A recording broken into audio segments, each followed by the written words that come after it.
Okay, there was a disconnection. So let's start one more time. So I mentioned that. So this is a part of a journey of an activity class as well. I mentioned that everything in Java is an object, and we saw that the context class, which is an abstract class, is also is a class which is derived from the object class, and we saw that it has a lot of functions which are defined and a lot of functions which are not defined.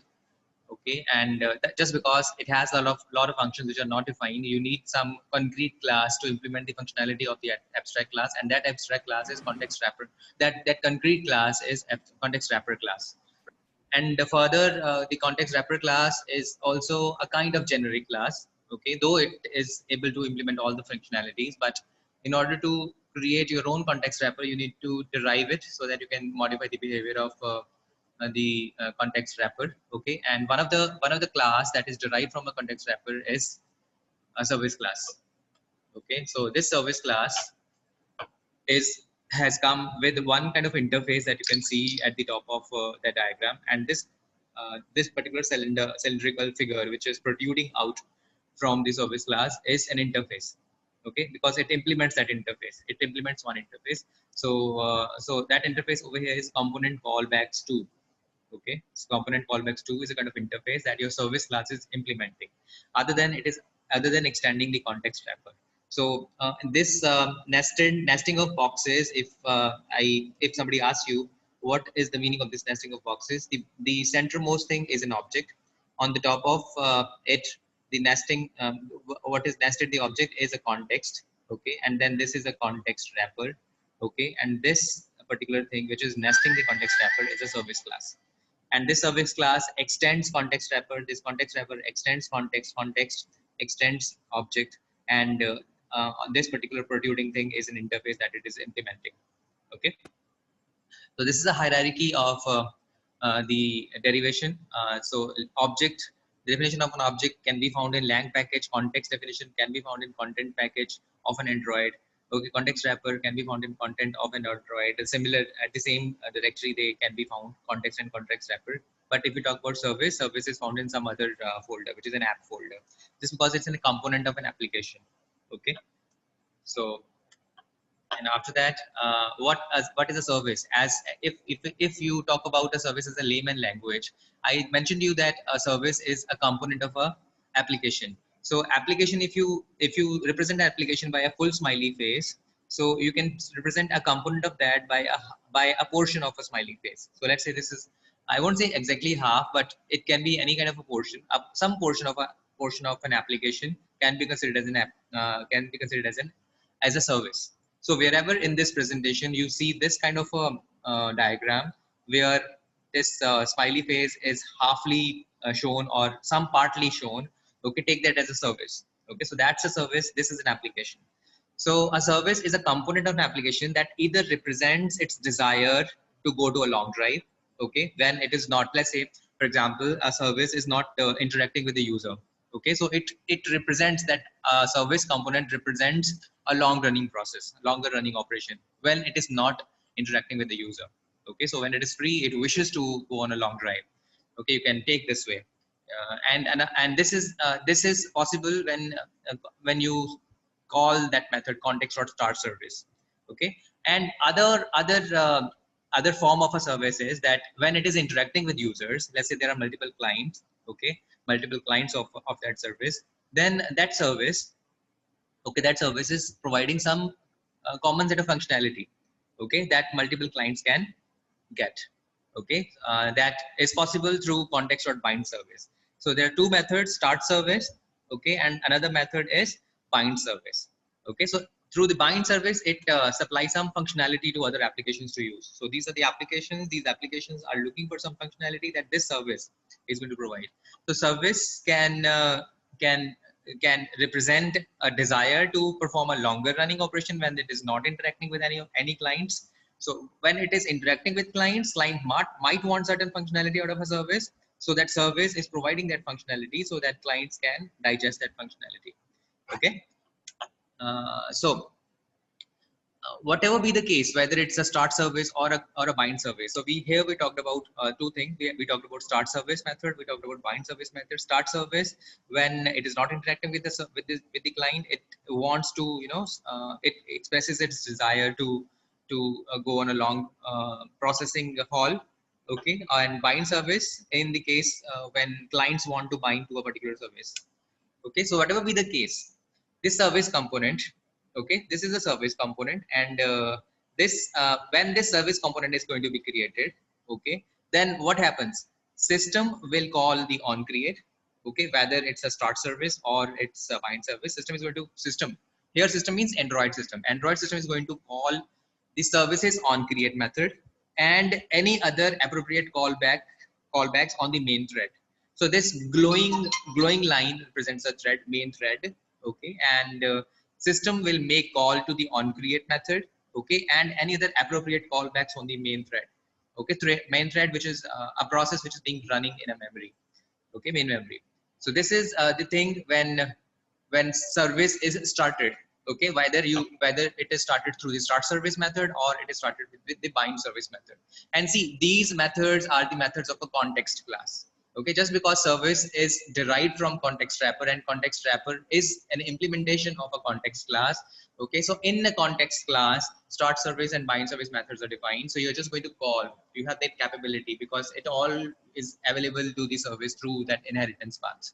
Okay, so you need to know which service, which particular method that you're calling is of a which class. Okay, so that kind of a deep knowledge if you have, then it might be possible that in future, if you wish to modify certain classes of Android, okay, it will be better in that case. So that's why I want I started this through the starting journey of an object class to the present session that we're talking about. We're talking about service, and this is the route, this is the journey of a service. Okay, so this slide shows you that what happens when a service component is created.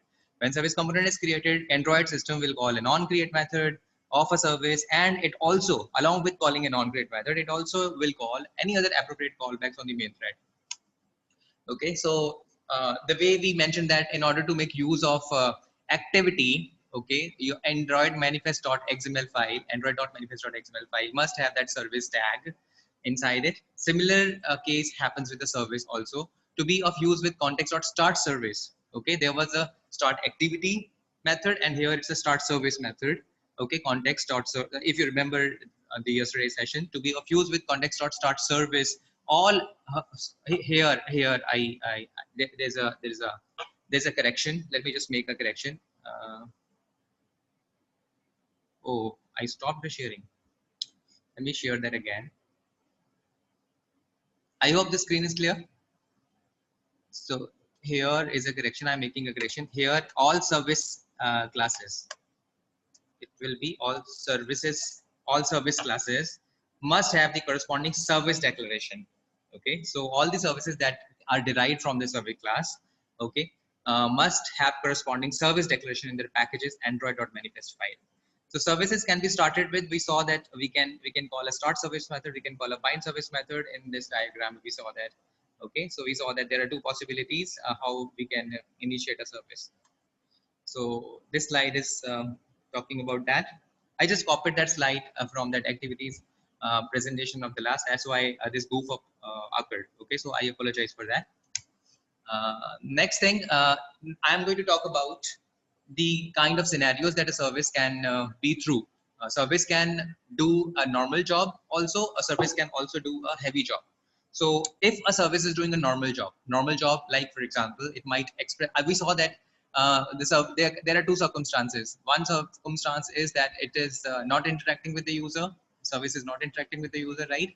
And in that case, it expresses its desire to start a long running process. Another thing, it provides certain functionality, and that functionality some other clients might be interested in. Okay, suppose the scenario is a normal job. Okay, then what happens? See here, this diagram represents a service, this particular box, okay, nested box and an interface. Okay, wherever you see, you take that as a service. So this service is running. So, and that's this cloud is representing an application hosting process. Okay, because here is an application. You see this, I mentioned that wherever you see smiley, you take that as an application. So this application is running in its application hosting process, and in the same application hosting process, that service is also running. So service in the normal circumstance, service does not run it in its own hosting process. Service does not run in its individual hosting process. Service run where application is running, because service is a part of an application. That's why. Okay. So this is a main thread. So we say that service runs in the same main thread as that of a hosting environment, like all applications. Okay, but there are certain exceptions to this condition. If suppose a service has a lot of CPU intensive job, okay, or a lot of networking input output job, okay, so in that case it is advised for a service to have its own service hosting process.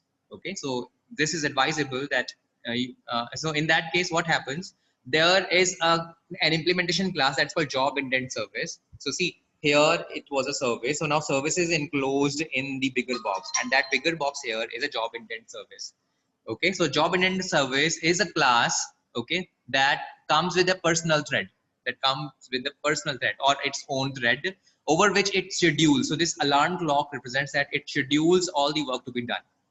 Okay, and the kind of jobs that you can do, like any kind of a job that involves heavy traffic, for example CPU intensive jobs such as mp3 playback or network operations, which are generally blocking operations, which blocks the current execution. Suppose you're downloading certain documents, certain repositories, okay, from network. So and you don't want that other processes which are independent of this thing should wait. Okay, so you do what, you put this thing on a separate thread. Okay, and for putting it on a separate thread from the application thread, what do? You need another class, which in this case it is a job intent service. So you extend that service class. Okay, you make that make another class which is a subclass of that service class, okay, which is called, in this case it's a job intent service. This provides the implementation of a service that has its own thread, so it has its own personal thread.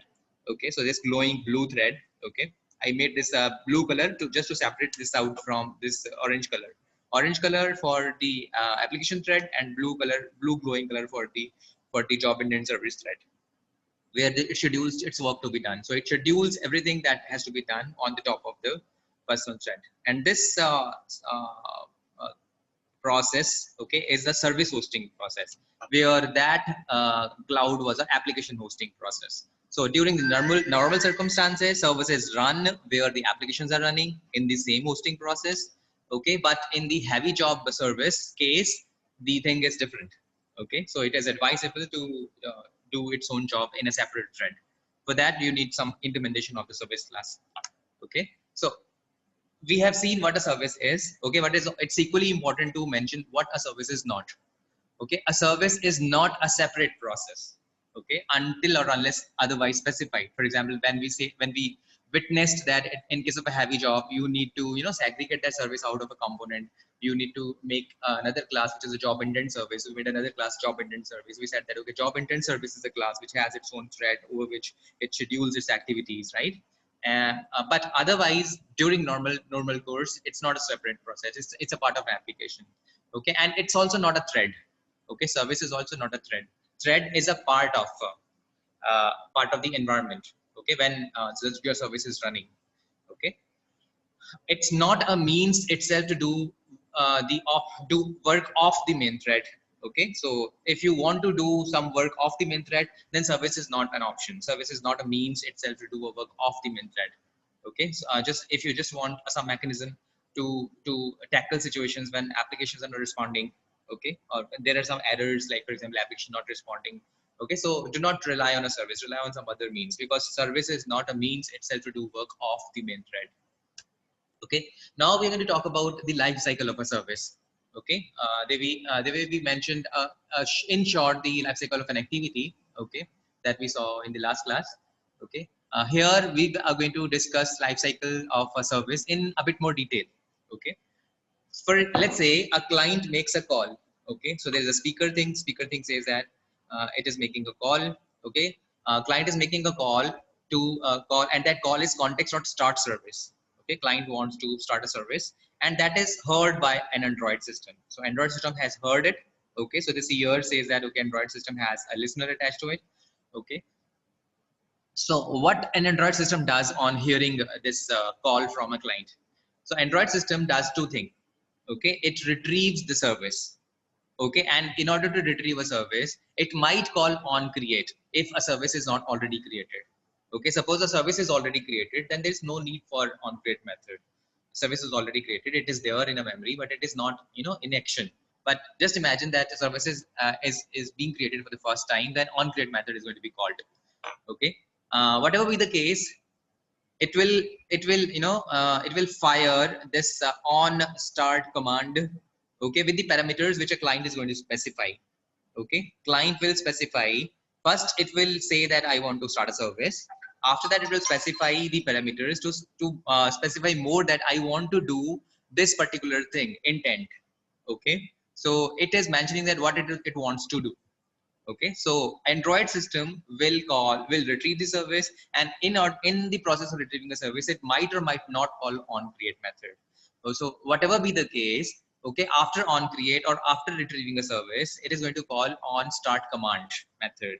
Okay, and the parameters will be provided by the client. It will be asking a client, hey client, what are the parameters? So it will say that okay, this is intent I want to do. So this is an explicit intent that client has specified that I want to do particular thing. Okay, or if it is an implicit intent, then Android system will figure it out that what particular service is going to handle that particular intent. Okay, so whatever be the case, whether it's an explicit intent or implicit intent, okay, so service will start running. Okay, so the service symbol, a part of a application, okay, a service symbol, and this represents the memory. So a service is now in a memory, service starts running. Okay, so I hope you have understood that client makes a call, it is heard by our Android system starts the service by calling on create.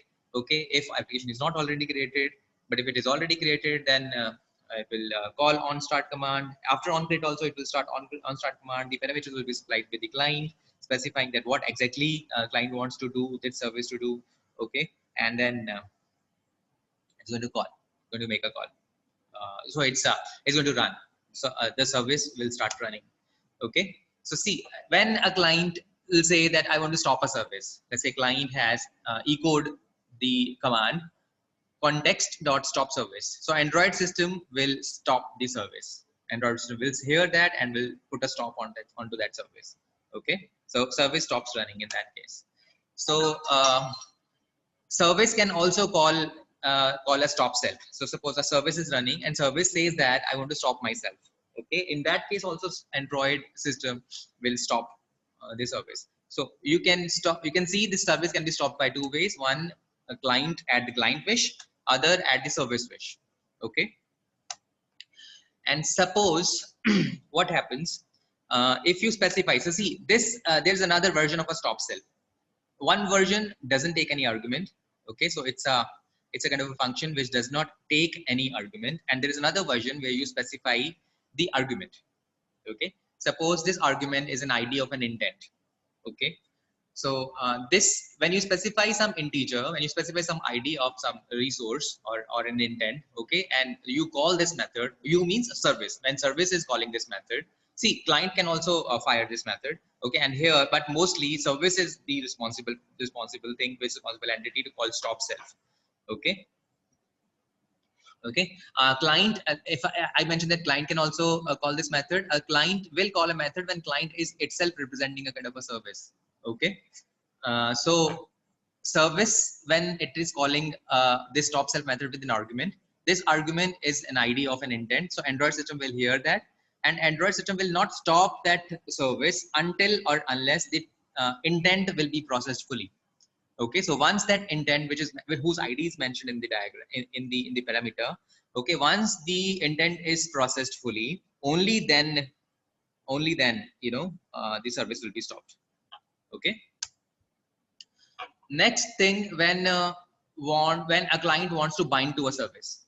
Okay, when clients want to bind to a service, we saw this case when service is providing some functionality to multiple clients. Okay, the multiple clients are interested in. I hope you remember that slide when I mentioned that. So when a client says that I want to bind to a service, Android system will hear that, and Android system, I told you that If the application is already there, then it will just call, it will just make that service running. Otherwise, it will call it through onCreate method. Okay. So whatever be the case, the application will start running. Okay. And when the not application, sorry, service will start running. And when the service is being run, okay, during its runtime, it will call onBind method. Okay. So onBind method and with the intent as a parameter.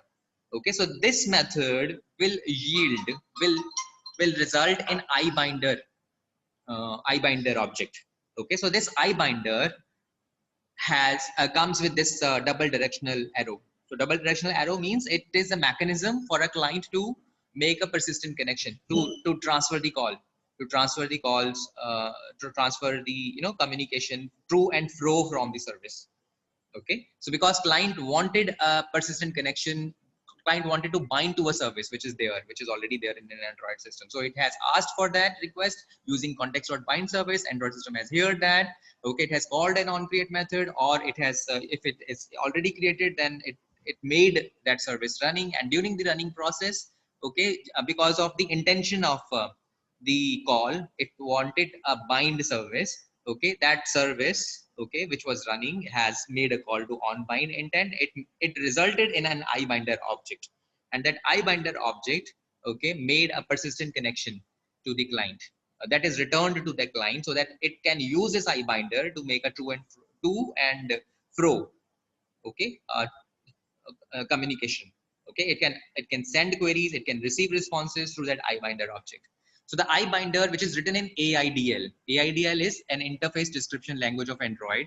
Okay, so its full form is Android Interface Description Language. Okay, this kind of a language, okay, in which then iBinder is written. Okay, we're talking about iBinder. We're not talking about AIDL. The iBinder, which is written in AIDL object, this is an object which allows client to make callbacks to the service. Okay, I hope you have understood this description. So let's say let's talk about this constant. Context, this is also one of the important constant. Android system uses this constant or a flag. Okay, this constant is being used as a flag, bind underscore auto underscore create. Okay, so this kind of flag, Android system uses this flag to check if the service is started or have connections bound to it. Okay, it just makes sure that the service that is being run in a memory is actually being used or not. Okay, suppose it is not being used, suppose there is no connections bound to it, suppose this connection, this kind of a connection that a client has requested, and this kind of a connection is no longer valid. Okay, or a timeout connection timed out, or client has mentioned that it wants to disconnect to a service. Okay, whatever be the case, the point is that Android system needs to have some mechanism to find out whether the service is valid or not. If a service is not valid, using this flag, it will find out bind underscore auto dot create. Okay, and if it is not valid, then Android system uses this flag, and if it is not true, then it will call on destroy method. The system is going to call on destroy method, and on destroy method will do the cleanup. Okay, it will throw this application out of the memory. Okay, so it's going to it is called a cleanup process, and this cleanup process involves stopping the thread and unregistering the receivers. Okay, so this kind of thing, which is also a part of a garbage collection, okay, should be complete. All these things should be complete upon returning from on destroy. Okay, so this on destroy command leads to the cleanup process. So this cleanup process has to be complete as a result of on destroy method. Okay, so now I'm going to talk about options for started services. There are some services which are already started. Okay, and the output of this on start command, it depends upon the output of an on start command. The output of an on start command is a constant. Okay, it could be start underscore sticky, it could be start underscore not underscore sticky, it could be start underscore redeliver underscore intent. Okay, so let's talk about start underscore sticky. Okay, and then we will be talking about these two things. Okay, start underscore sticky, this kind of a flag is used. So see, the constants are used as a flag to represent certain particular thing. Start underscore sticky, as its name indicates, it represents an application which is used to bind itself to a particular let me just read it out so that it makes sense. Start underscore sticky is used for explicitly started services. Okay, explicitly started services. So other two which are not sticky and redeliver intent, other two are for the services that should remain running while processing any commands sent to them. So sticky, start underscore sticky is a kind of this kind of a flag is used to denote a particular service. Okay, that is started for